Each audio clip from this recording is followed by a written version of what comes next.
পরিচয়হীন মৃতদেহ উদ্ধার ঘিরে চাঞ্চল্য। ঘটনাটি মুর্শিদাবাদের ইসলামপুর থানার অন্তর্গত ঈশাননগর গ্রামে। বুধবার একটি জলাশয়ের ধারে লাশ পড়ে থাকতে দেখে ইসলামপুর থানাকে খবর দেওয়া হয়। তড়িঘড়ি ঘটনাস্থলে পৌঁছে মৃতদেহটিকে উদ্ধার করে পুলিশ। মেয়েটির বয়স প্রায় 20 বছর বলে অনুমান। মৃতদেহটির নাম ও পরিচয় জানা যায়নি। ধর্ষণ করে খুন নাকি এমনি খুন, কে বা কারা খুন করে এখানে লাশ রেখে গেছে, তদন্ত শুরু করেছে ইসলামপুর থানার পুলিশ। ঘটনাটি ঘিরে এলাকায় ব্যাপক চাঞ্চল্যের সৃষ্টি হয়েছে।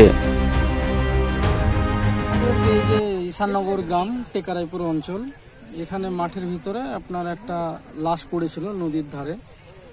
আনুমানিক মনে হয় যে গতকালকে রাত্রেই মহিলাকে মারা হয়েছে, তারপর ফেলে দেওয়া হয়েছিল। শিয়ালে প্রায় অংশ খেয়ে নিয়েছে।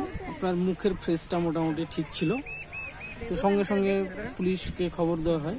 পুলিশ এসে তদন্ত চালাচ্ছে, সমস্ত কিছু দেখছে, খতিয়ে পুলিশে লাশ নিয়ে চলে গেছে ইসলামপুর থানা।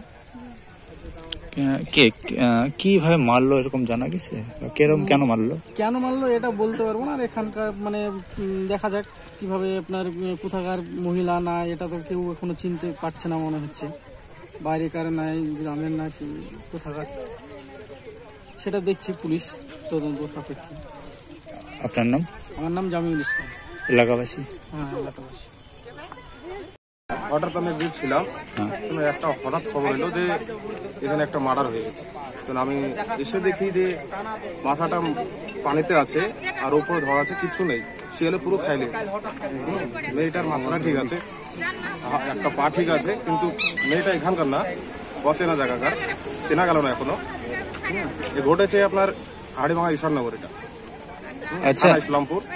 বয়স কিরকম হবে মহিলাটার? ওই 20 এরকম হবে। কোথাও ঠিকানা পাওয়া যায়নি। একে মেরে ফেলাই হয়েছে? মেরে ফেলা অন্য জায়গায় মেরে ফেলে এখানে ফেলে দিয়েছে।